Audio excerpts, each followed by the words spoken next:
This is the Big Stories Podcast, where we tell the amazing and inspiring stories from across the Big 12 Conference. Welcome back to Big Stories. I'm your host, Cleon Wall. New year, new format. Okay, technically not the new year yet, but we are close to a new year, so we're going to try something new. Stories and storylines are still at the heart of the Big Stories Podcast, but we will also have big interviews. Are they really that big? Well, they are part of the Big 12, so sure, let's dive in. The Big Stories' 5 biggest storylines. These are the top storylines of this week. We'll probably have around 5, somewhere right around there.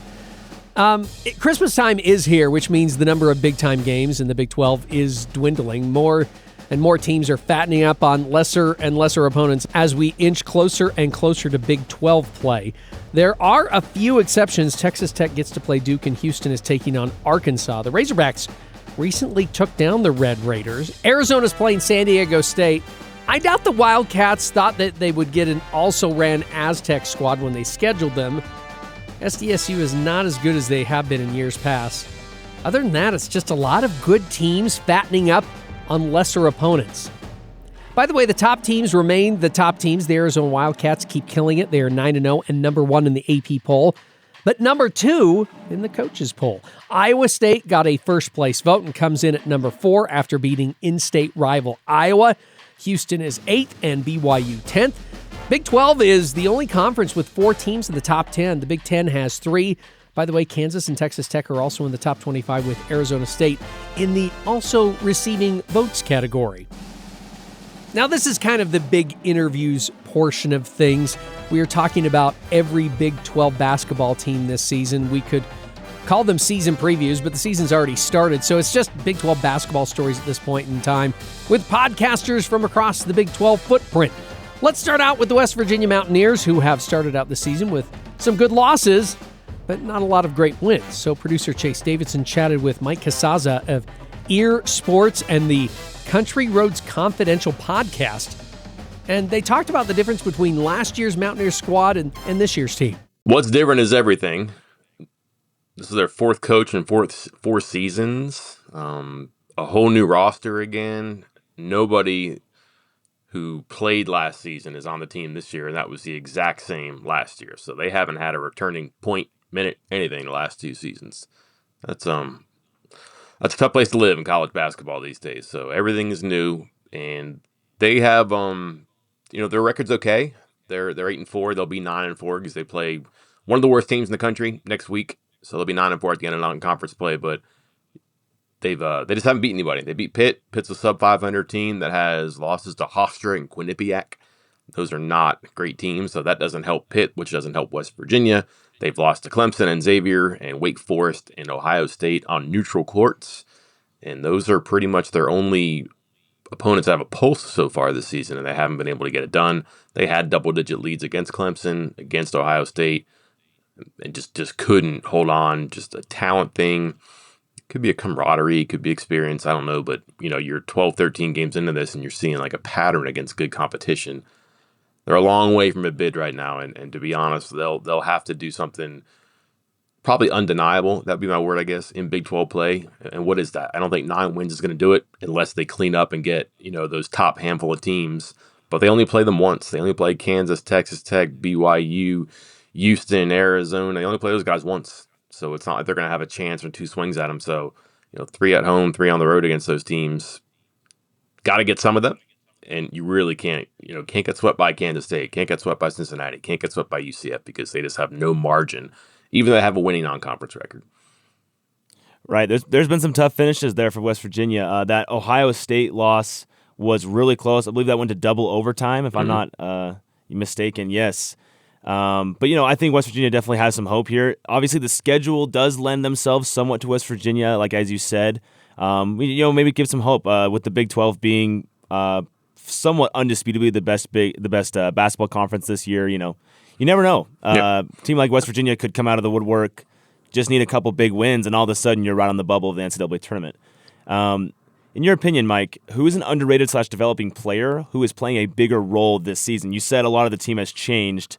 Who Who's a player you think will take that major role on the team this year that necessarily wasn't doing that last year? Well, again, nobody. They don't have anybody who came back. So there's nobody that's like, okay, who's better this year than last year? They have one player who didn't play last year. He's on the team this year, and he hasn't played this year. So, again, just they're working at a deficit there. They don't have a second scorer right now. So they have Honor Huff, who's made more threes than anybody in the country, and that's his game. He did that last year.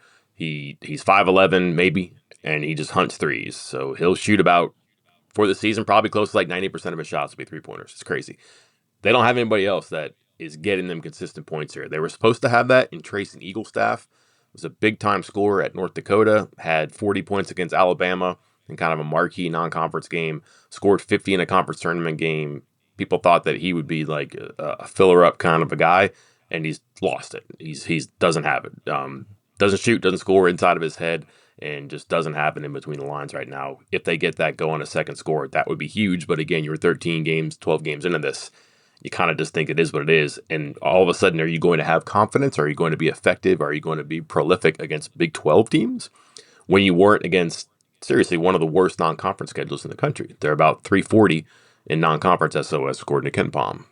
There's 365 teams. That's not very good, and he hasn't gotten it done yet. The one to watch would probably be Chance Moore. He's a guy who is magically eligible this season. This is his sixth year in college, or his fifth year in college, but he's played all 4 years. There's no weird like 4-game rule in college basketball like there is in college football. But he ended up pretty much getting his freshman year back at Arkansas. He played 9 minutes in 5 games. So I think what happened was the NCAA said, how about you just take 5 games off this year and we'll give it to you. West Virginia and Arkansas worked together to get him next year. He's been really good. He's their sixth man. Probably should be starting, but if they took him off the bench, it'd have no punch in reserve. He's an okay shooter. He's probably their best athlete when it comes to doing something with the ball in his hands. He can triple threat. He can make threes. He can score. He can drive. He's just their one downhill player with size. He can rebound.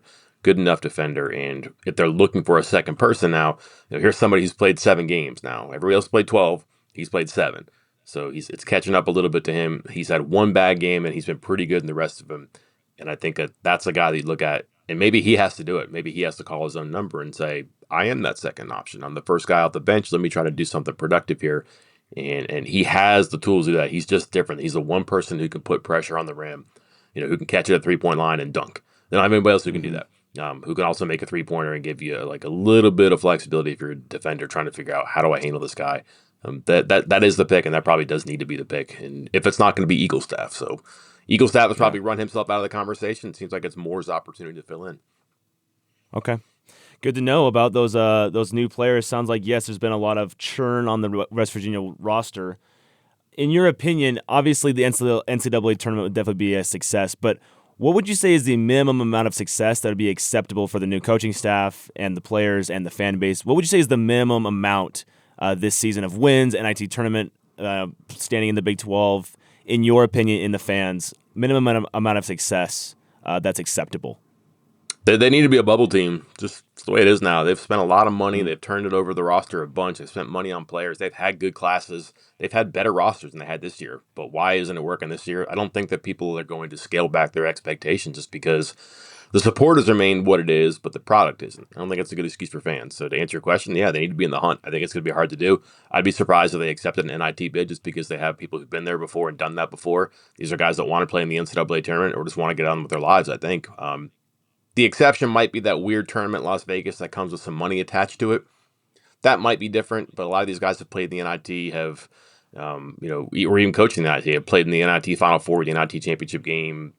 I don't know if they want to do that again. It's like an all or nothing kind of a thing. They're not a CBI team. They wouldn't do that pay for game. So I just think that it would be an NCAA tournament or probably nothing for these guys just because the constitution of the roster was so many seniors. They had some freshmen, but those guys should be back and maybe have a better run at it in the future. I don't think that, it's not one of those things where getting a deep NIT run sets you up for the future, like you might have argued in the past. So probably one of those things where they're in the conversation for the NCAA tournament at the end.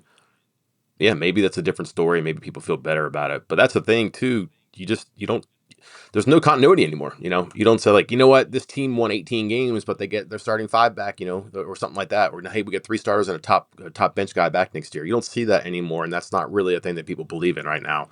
They're playing 2 freshmen. They both come off the bench, and one's kind of falling out of the rotation. it's been like this for a couple of years now. It's all or nothing with this particular roster. When we think of basketball powerhouses, I'm not sure any of us think of the UCF Knights, but former Duke great Johnny Dawkins has built a solid program in Orlando, with the foundation being toughness and transfers. We get more from Sons of UCF podcaster and Knights 24/7 writer Andrew Cherico. You know, I was looking at an old picture of Riley Kugel. He's not smiling. This is at another university. He looks like he wants to rip my head off. But then I see his current picture on the Knights website. Looks a lot friendlier. Maybe he's happy because he's home. He's an Orlando kid and he's back home. He played at Florida, Mississippi State. He's leading UCF in scoring. Starting 14 games for the Bulldogs last year. He started all the games for the Knights this year. What do you think has made the difference for him this season?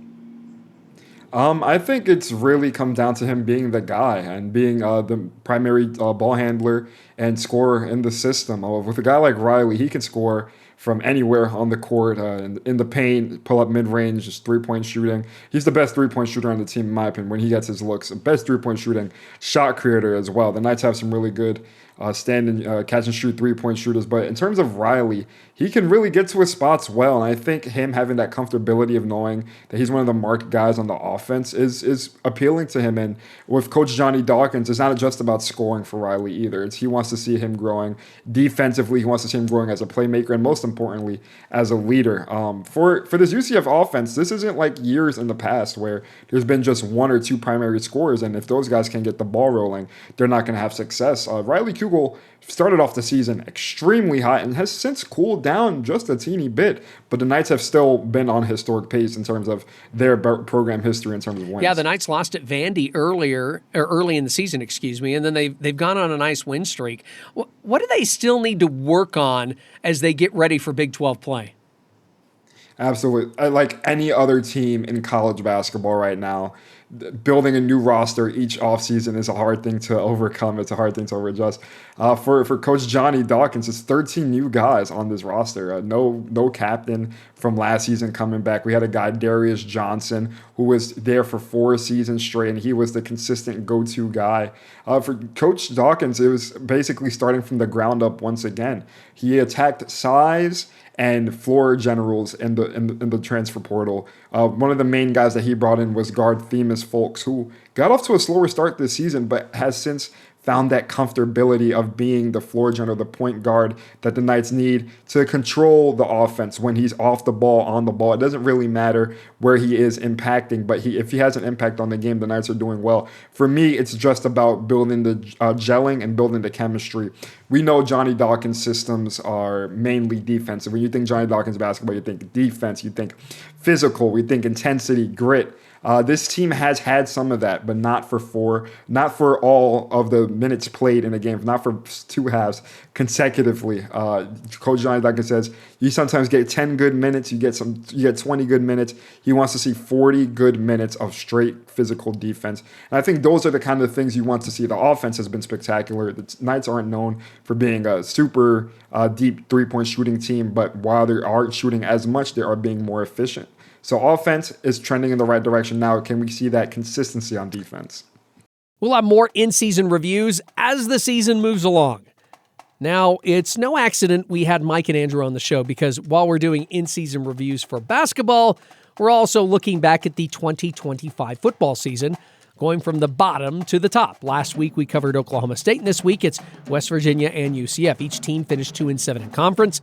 I thought there were some bright spots near the end of the season for the Mountaineers, except for that 49-0 beatdown by Texas Tech. Then again, the Red Raiders did that to a lot of teams they played this season. Let's get more from producer Chase and Mike Casazza. Last time we talked, Mike, West Virginia was 2-6 with no conference wins. Almost immediately after that conversation we had, they rattled off a ranked win over Houston and a win over Colorado.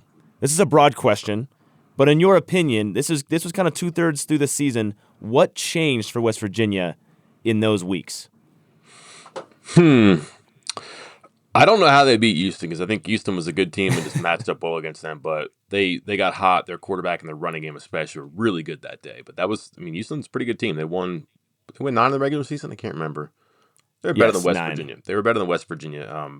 But West Virginia caught them at a good time, I think, and just kind of had a really good day, which is bound to happen with Rich Rodriguez. He's not going to go over 12 offensive days, and he didn't. but he had a really good offensive day there. And then Colorado was, debuting a quarterback on the road in a noon start. It's a tough spot for them. So I just think that the schedule kind of helped them there. And they played a little bit better. They really gave Arizona State with a backup quarterback trouble. Maybe could have, should have, would have won that game. They just had a little bit more probably competitive situations in practice. They did scale things up a little bit, try to make it a little bit feistier in practice, try to make guys realize there's consequences involved with these things. And the product in the field was better, but I would note too that as soon as they hit their sixth loss, the bottom kind of fell out. In the seventh loss, the bottom kind of fell out. They got hammered in their final game, 49-0. So it was fleeting. It wasn't a great season. That was a promising stretch, but it did not last very long with them. Right. And yeah, the Arizona State game was definitely a tough watch for West Virginia fans, I'm sure, but maybe gave a little bit of hope. Definitely hung around with them. But yeah, the bottom definitely came out. But who were some players that really impressed you or took a step forward, even though the overall season didn't go as planned? Yeah, it's way too short of a list, Chase. And guys who can come back. We had this conversation about basketball too. It's just not happening here. They had over 70 new players and over 40, I think 45 more seniors who were in their last game. Mm-hmm. So that's a whole too deep on offense and defense there. It doesn't quite break out note for note like that, but that's the quantity of players you're talking about. Obviously the answer here is going to be quarterback. They gave Scotty Fox 6 starts in the second half of the season. Won twice, looked okay at certain parts, like he was going to be a guy in the future, but his running numbers were really, I would say, below average, and that's not good enough for the offense. You can't average on design runs less than 3 yards a carry if you're a quarterback. You can't have, I think he had 7 runs of 10 yards or more. And that might be wrong, but it's close to that. So don't hold me to that, but it's in the neighborhood. If I'm throwing a dart, I'm landing close there. And the offense is supposed to be more explosive. It's a quarterback running offense. You got to be able to average better and hit more home runs on the ground. Can he get there? Sure. But I think there's a reason that they're probably going to be very interested in a portal quarterback and trying to, spend some money to get somebody who can upgrade them and get them above and beyond 6 wins this year too.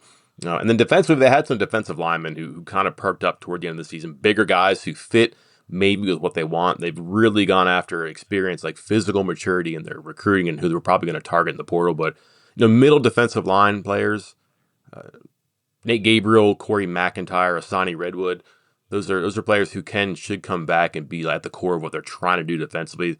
Their lines moved in the wrong direction on offense and defense too often this year. When it changed a little bit on defense, those guys factored in more often. They were not starters or regulars. Redwood started, but by the end of the season, those guys were in there.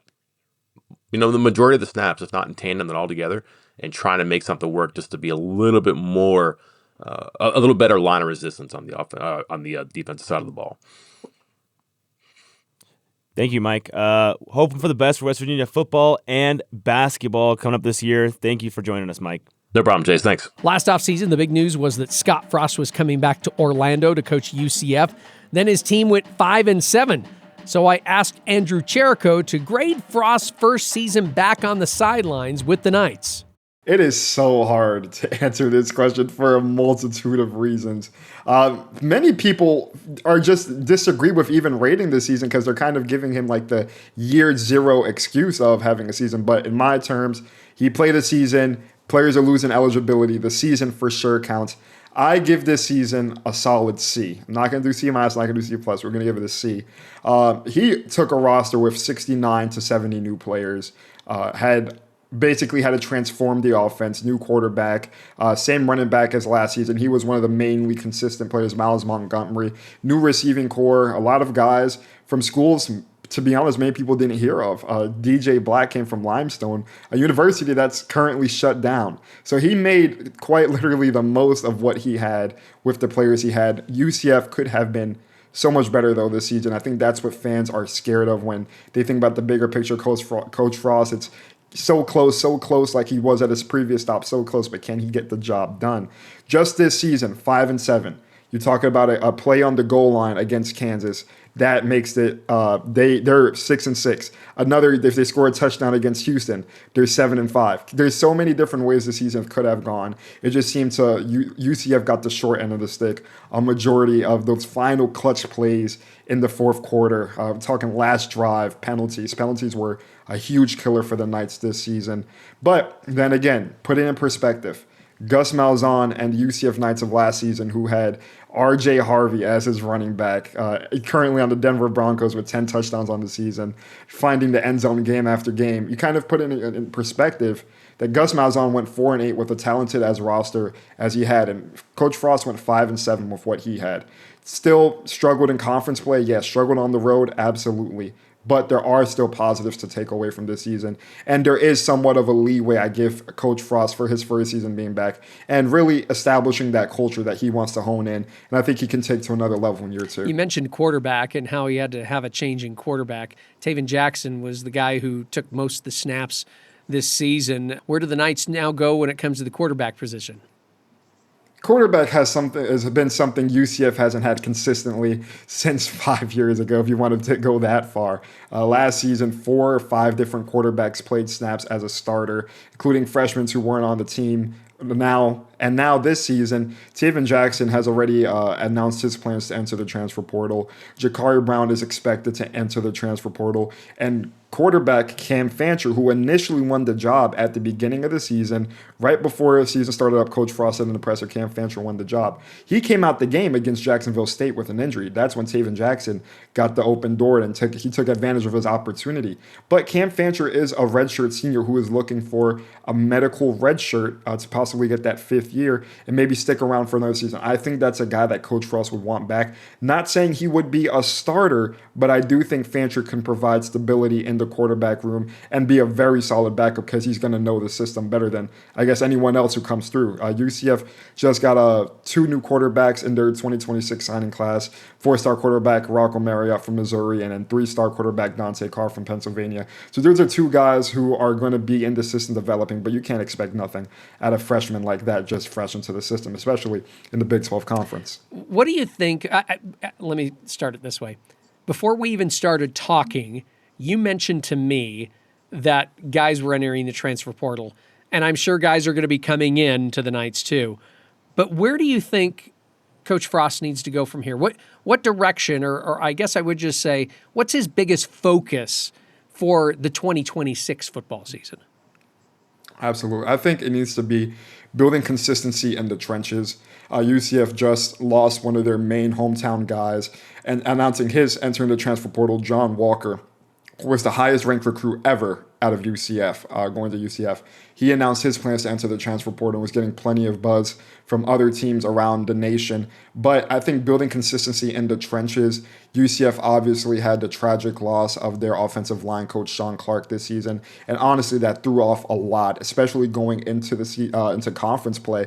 When Coach Frost mentioned they didn't really have a time to mourn and grieve for their coach, but rather just had to put it behind them and keep playing football, which is hard for anybody to do. I think building consistency in the trenches, their UCF is going to go after a lot of offensive linemen and a lot of defensive linemen in this portal class. I think one thing that needs to be considered for UCF is not the richest school. I'm not saying they're poor, but not the richest school. So they need to be financially smart with their money.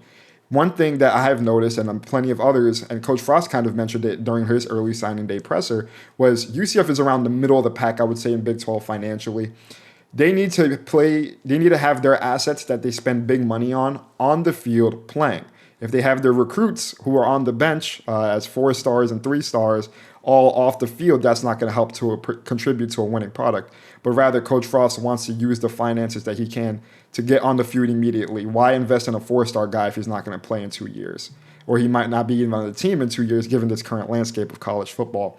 For Coach Frost and the UCF staff, I think they really want to attack guys who are juniors, maybe even sophomores, who have potential upside and players who can have a day one impact on the field, be a day one starter, and allow them to build with the team as well. That's one thing they did with wide receiver Dwayne Thomas Jr. I think that's a guy they want to keep around. He was a junior. He was a Swiss Army knife for the Knights this season, got snaps in the slot, in the outside, and in the backfield. And he's a junior, so Coach Frost had the idea of him playing this first season, getting his feet under him in Coach Frost's system, and now can he be that leader for the offense in the next season? That's the mentality that Coach Frost wants to use, because it's just, like I mentioned, chaos right now in college football. Yeah, it really is. Andrew, you've given us some great information on the UCF Knights. If people want to go check your stuff out, where can they find you?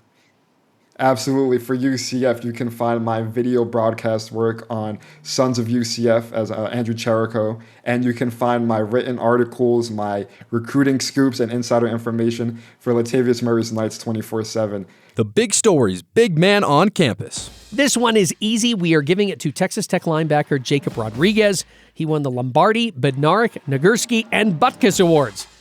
That's a pretty nice haul for the mustachioed linebacker. Shout out to Utah's Spencer Fano for winning the Outland Trophy and BYU coach Kalani Sitake for taking home the Stevens Award. That's going to do it for this edition of Big Stories. We'll have one more episode before Christmas, and then we will take a little break over the holidays and be back in the new year. I'm Cleon Wall. Big Stories is a production of BYU Radio.